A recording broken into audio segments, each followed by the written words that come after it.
बिस्मिल्लाहिर्रहमानिर्रहीम। अस्सलाम वालेकुम स्टूडेंट्स, क्लास 9 कैसे हैं आप सब स्टूडेंट्स। हम एक्सरसाइज 8.2 कर रहे थे और इस सिलसिले में हमने जो है आज क्वेश्चन नंबर 4 करना है और क्वेश्चन नंबर 5 करना है। तो अपनी इस वीडियो में क्वेश्चन नंबर 4 के दो पार्ट्स जो हैं पार्ट 1 एंड 2 जो है वो कवर करेंगे और क्वेश्चन नंबर 5 के भी दोनों पार्ट्स जो हैं यहाँ पे हम कवर करेंगे अपनी इस वीडियो में। तो आइए चलते हैं सोल्यूशन की तरफ।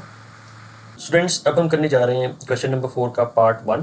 तो क्वेश्चन नंबर 4 का पार्ट 1 जो है हमारे पास जो वैल्यूज़ गिवन है वो x1 और y1 की वैल्यूज़ गिवन है। वो कहते हैं कि x1 की वैल्यू -4 है और y1 की वैल्यू जो है वो 2 है। और इन्फॉर्मेशन में हमें जो गिवन है वो है tan theta is equal to 3/4 या 3/4। ये दो इन्फॉर्मेशन की मदद से हमने जो है वो एक लाइन की इक्वेशन बनानी है, लेकिन इस मरतबा हमने सिमेट्रिक फॉर्म में बनानी है। सिमेट्रिक फॉर्म, तो सिमेट्रिक फॉर्म क्या होती है, मैंने यहाँ पे इसको जो है वो लिख दिया हुआ है। सिमेट्रिक फॉर्म ऑफ इक्वेशन जो है ये होती है x minus x1 over cosine theta is equal to y minus y1 over sine theta. तो इस फॉर्म में हमें जो है इस इक्वेशन को जो है वो लेके आना है इस इंफॉर्मेशन की मदद से। तो सबसे पहले हम अगर हम गौर करें अपनी सिमेट्रिक फॉर्म की इक्वेशन के ऊपर, तो यहाँ पे हमारे पास है कोसाइन थीटा और यहाँ पे हमारे पास है साइन थीटा। तो ये दो जो थीटास हैं ये निकल के आते हैं, ये जो है डिराइव्ड थीटा जो होता है टैन थीटा, इसमें से निकल के आते हैं। सो इन दोनों की मदद से, बेस थीटास की मदद से हम जो है वो डिराइव्ड थीटा फाइंड किया करते हैं। तो जैसा कि हमें मालूम है कि टैन थीटा जो है ये अकॉर्डिंग टू ट्रिग्नोमेट्रिक रेशोज़ के टैन थीटा जो है इक्वल होता है sine theta over cosine theta. तो ये ट्रिग्नोमेट्रिक रेशो शायद आपको याद होगी, मैंने अपनी पिछली वीडियोस में बहुत मरतबा इसका जिक्र किया है। तो ये जो है टैन की वैल्यू होती है, टैन थीटा की वैल्यू होती है sine theta over cosine theta. So अगर हमें टैन थीटा गिवन है 3/4, अगर हमें टैन थीटा की वैल्यू 3/4 गिवन है, तो इसी के सामने इसकी वैल्यू जो है मैं प्लग इन करता हूँ। तो sine theta 3/4 sign theta over cosine theta है। सो अगर मैं यहाँ पे एक राइट एंगल ट्राइंगल बनाऊँ, ये मैं यहाँ पे राइट एंगल ट्राइंगल बना रहा हूँ, और हमें ये भी पता है कि साइन थीटा और कोसाइन थीटा जो है ट्रिग्नोमेट्रिक रेशोज़ होती हैं। तो यहाँ पे अगर हम साइन देखें तो साइन जो है वो परपेंडिकुलर के इक्वल होता है और परपेंडिकुलर जो है वो इसकी वैल्यू है 3। सो यहाँ पे परपेंडिकुलर जो है यहाँ पे ये 90 डिग्री की वर्टाइस है। अगर यहाँ पे थीटा अगर यहाँ हो तो इसका मतलब परपेंडिकुलर जो है वो थीटा के बिल्कुल ऑपोजिट साइड जो है वो परपेंडिकुलर साइड होती है। सो यहाँ पे हमारे पास ये P बनेगा, P is perpendicular is equal to 3। ये हमारे पास 3, ये वाली साइड जो है वो 3 होगी। और कोसाइन जो है वो बेस होती है एक्चुअली, और इसको एडजेसेंट साइड भी कहा जाता है। कोसाइन को एडजेसेंट साइड भी कहते हैं। और ये जो है एक्चुअली ये बेस होती है, और बेस जो है हमारे पास एडजेसेंट साइड जो है वो ये बनती है, ये हमारे पास जो है एडजेसेंट साइड बनती है। सो एडजेसेंट साइड जो है हमारे पास यहाँ पे इसकी वैल्यू भी गिवन है, वो है 4। तो यहाँ पे हमने 4 पुट कर देना है। सो इन दोनों की मदद से अब जो है हम हाइपोटेन्यूस जो है वो निकाल सकते हैं। सो हाइपोटेन्यूस का अकॉर्डिंग टू पैथागोरस थ्योरम, जो है वो hypotenuse squared is equal to base squared plus perpendicular square. यहाँ पे स्टूडेंट साइन थीटा की जो ट्रिग्नोमेट्रिक रेशियो है वो होती है sine theta is equal to perpendicular divided by hypotenuse. तो हाइपोटेन्यूस की वैल्यू फाइंड करने के लिए हम जो है यहाँ पे पैथागोरस थ्योरम लगा रहे हैं। तो पैथागोरस थ्योरम की वजह से हम हाइपोटेन्यूस फाइंड कर लेंगे।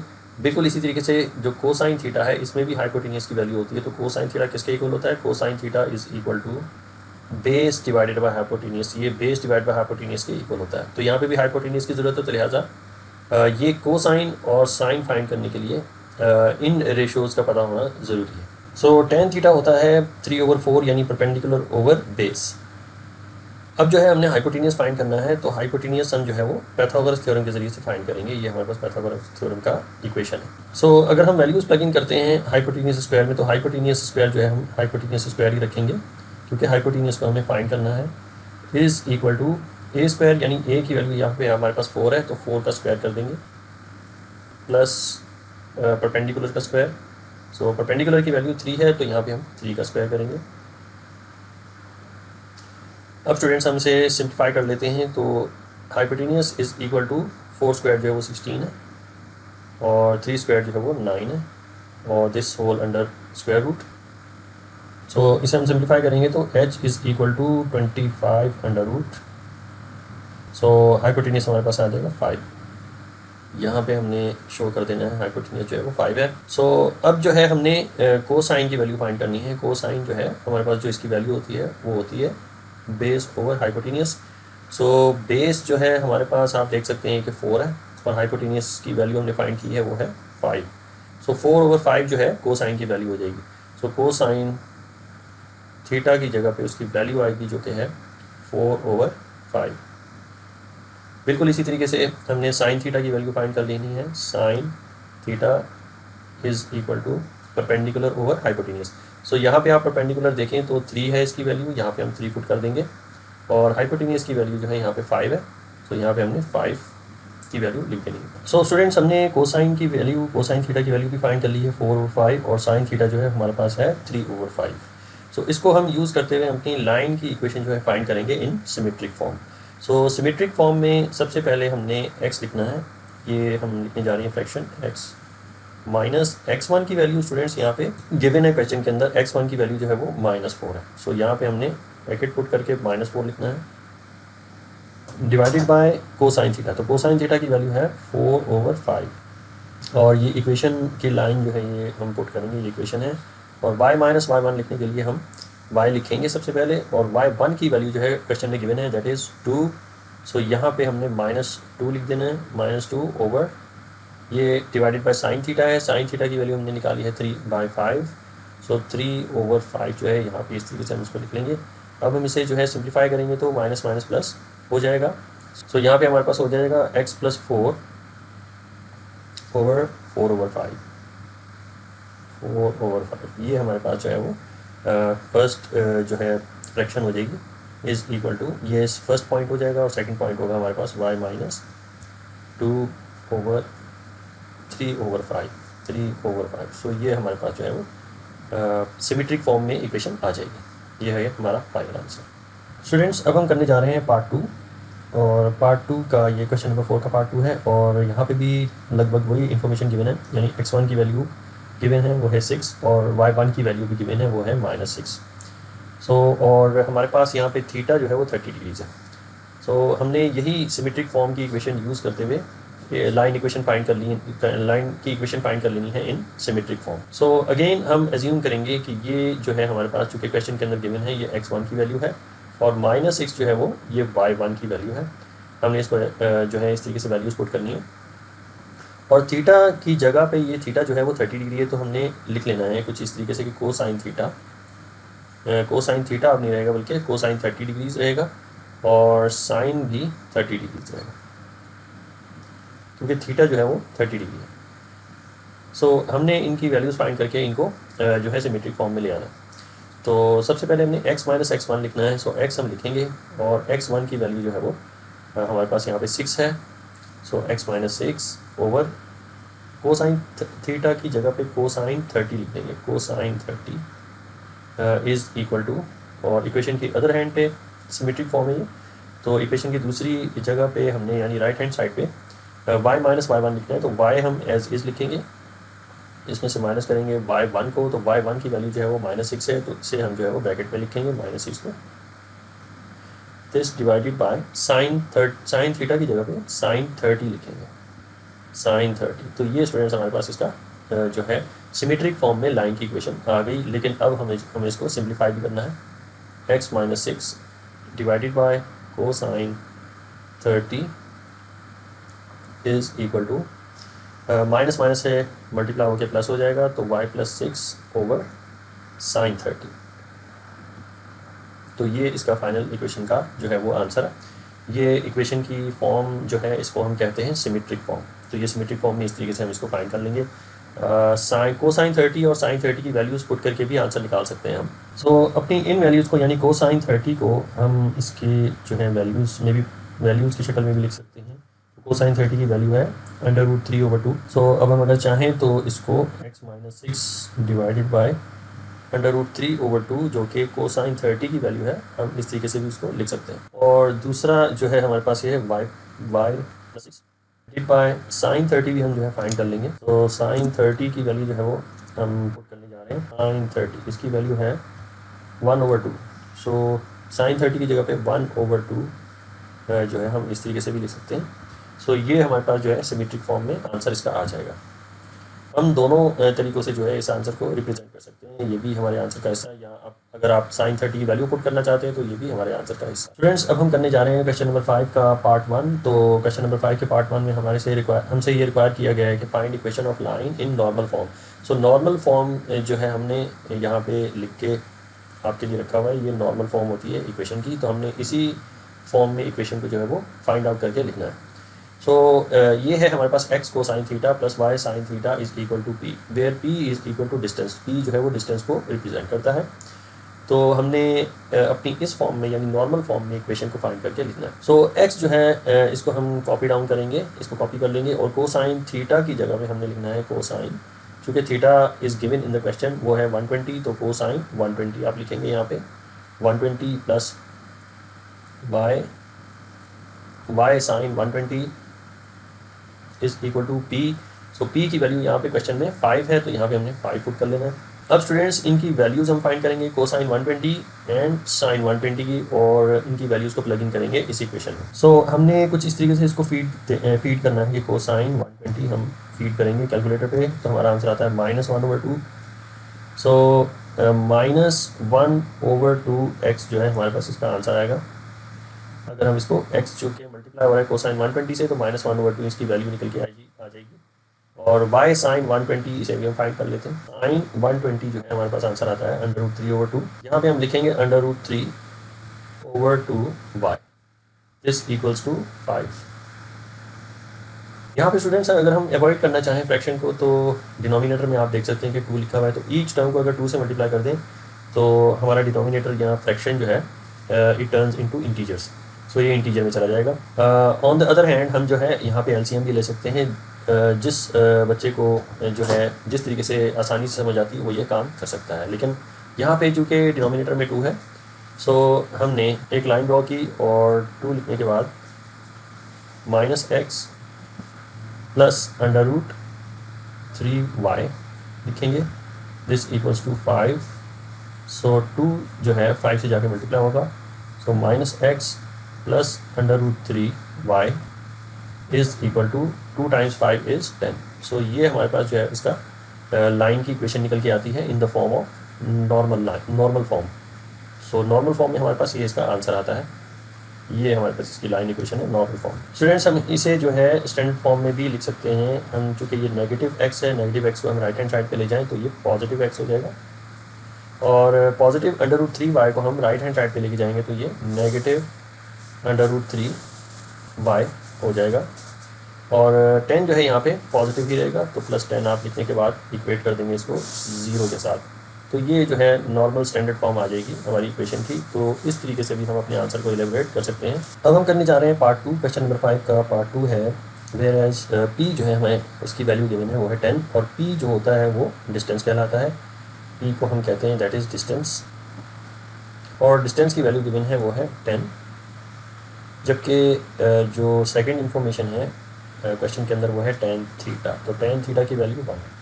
स्टूडेंट्स tan थीटा की वैल्यू 1 होने का मतलब ये है कि tan थीटा अगर मैं इसको यहाँ पे लिखूँ तो tan थीटा की वैल्यू होती है sine theta over cosine theta. तो ये दोनों अगर इक्वल हो, जैसे साइन थीटा अगर फॉर एग्जांपल हमारे पास निकला है 2/3, और कोसाइन थीटा भी अगर फर्ज कर लें वो 2/3 है, सो ये जो है एक दूसरे से कैंसिल होकर हमारे पास 1 आंसर आते हैं। इसका मतलब ये हुआ कि tan थीटा अगर 1 के इक्वल होता है तो यहाँ पे कोसाइन थीटा जो है वो साइन थीटा के इक्वल होता है। सो कोसाइन थीटा इक्वल होता है साइन थीटा के। इसे अगर मैं दूसरे तरीके से आपको एक्सप्लेन करने की कोशिश करूँ तो वो इस तरीके से हम इसको समझ सकते हैं कि ये हमारे पास एक राइट एंगल ट्रायंगल है, ये हमारे पास इसका 90 डिग्री है, और tan theta is equal to 1 उस वक्त आता है जब हमारे पास ये जो एक्यूट एंगल्स हैं वो सेम होते हैं, या दूसरे लफ्ज़ों में हमारे पास परपेंडिकुलर जो है वो बेस के इक्वल होता है। परपेंडिकुलर इक्वल होता है बेस के, या एंगल जो है इसके एंगल B होता है is equal to angle B। तो अगर दोनों जो परपेंडिकुलर कंपोनेंट्स हैं यानी परपेंडिकुलर और बेस, ये दोनों अगर इनकी लेंथ सेम हो जाए तो इनके ऑपोजिट एंगल भी सेम होते हैं। इसका ऑपोजिट ये वाला एंगल है और इसका ऑपोजिट जो है वो ये वाला एंगल है। सो अगर दोनों एंगल सेम होते हैं और ये अगर 90 डिग्री है तो ट्राइंगल जो है 180 डिग्री का होता है। 180 में से अगर 90 को माइनस कर दें तो हमारे पास 90 आंसर आता है। सो दो एक्यूट एंगल जो हैं सम होंगे इस 90 डिग्री का। सो 90 डिग्री को अगर हम डिवाइड कर दें 2 से तो हमारे पास 45 डिग्रीज आते हैं।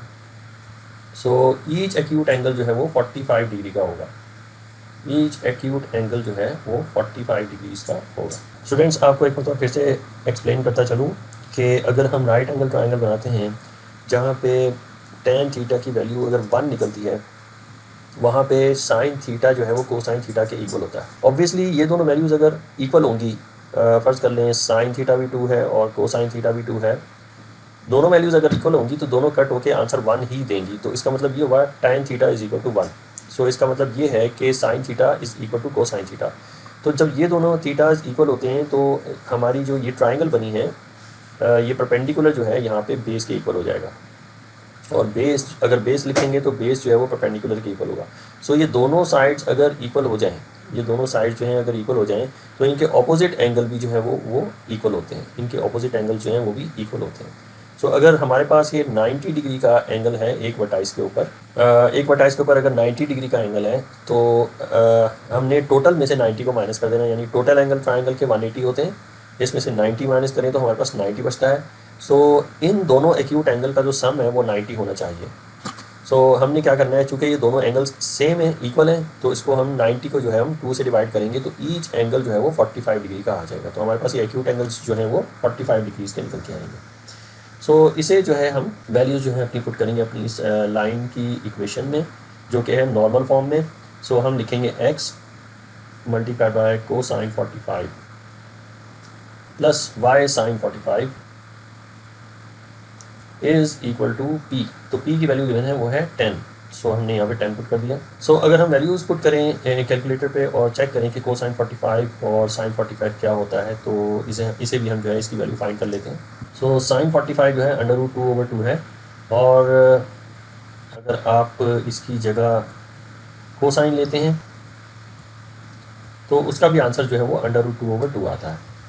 सो हमने कोसाइन 45 की जगह पे √2/2 लिखा, प्लस y साइन 45 की जगह पे अगेन हमने √2/2 लिख देना है, और this should be equal to 10।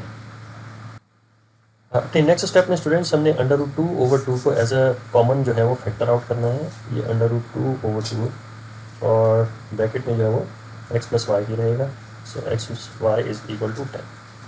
So further हम इसे सॉल्व करेंगे तो यहाँ पे x plus y is equal to 10 multiplied by ये जो फ्रैक्शन है यहाँ पे आके रेसिप्रोकल हो जाएगी, ये 2 होगा √2 हो जाएगा।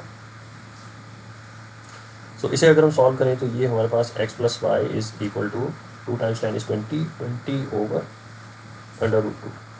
स्टूडेंट्स, ये हमारा आंसर है, लेकिन हमारे पास यहाँ पे ये जो वैल्यू निकल के आई है x प्लस वाई की, वो जो है इर्राशनल फॉर्म में है। तो इसको राशनल में लाने के लिए मैं यहाँ पे थोड़ा सा आपको एक्सप्लेन कर दूँ कि हमारे पास यहाँ पे है 20/√2। सो 20/√2 को हम कॉन्जुगेट करेंगे और इसको राशनल फ्रैक्शन में लेके आएंगे। सो आपने क्या करना है कि √2 से जो है डिनोमिनेटर में लिखना है। 20/√2 को ऐसी फ्रैक्शन से मल्टीप्लाई करेंगे कि जो डिनोमिनेटर में होगा सर्ड की वैल्यू, उससे हमने इसको मल्टीप्लाई करना है, और जो नीचे लिखेंगे और वही ऊपर भी लिखेंगे। तो इसे अगर हम सॉल्व करें तो ये 20 को मल्टीप्लाई किया जाएगा √2 से। सो ये 20/2 ओवर ये नीचे जो है वो √2 का होल स्क्वायर हो जाएगा, क्योंकि यहाँ पे भी √2 है, यहाँ पे भी √2 है, तो ये √2 का होल स्क्वायर हो जाएगा। इसे हम सिंप्लीफाई करें तो ये 20/2 ओवर स्क्वायर रूट जो है स्क्वायर से खत्म हो जाएगा, ओनली 2 रह जाएगा। सो हम इसे सिंप्लीफाई करेंगे, 2 टाइम्स 1 इज़ 2, 2 टाइम्स 10 इज़ 20। सो इसका जो नेट रिजल्ट आता है वो है 10/2। सो 10/2 जो है वो 20/√2 की जगह पे लिखा जाएगा। सो हमारी इक्वेशन हो जाएगी फिर, इसे हम दोबारा से लिख लेते हैं, x plus y is equal to, हमने 20/√2 की जगह पे 10/√2 जो है वो लिख देना है, और यही हमारी लाइन की इक्वेशन होगी, यही हमारा है फाइनल आंसर। ये लाइन की इक्वेशन जो है वो नॉर्मल फॉर्म में होगी। तो यहाँ स्टूडेंट्स अगर हम इसे स्टैंडर्ड फॉर्म में लिखना चाहेंगे तो ये हमारे पास जो इसका इक्वेशन निकलेगी वो होगी x प्लस वाई, और 10/√2 जो है ये लेफ्ट हैंड साइड पे ले आएंगे इसको, तो -10/√2 इज़ इक्वल टू 0। तो ये हो जाएगी हमारे पास इसकी लाइन की इक्वेशन जो कि है नॉर्मल, ये इसको नॉर्मल फॉर्म कहते हैं इक्वेशन की, ये नॉर्मल फॉर्म है। सो यही हमारा जो है फाइनल आंसर।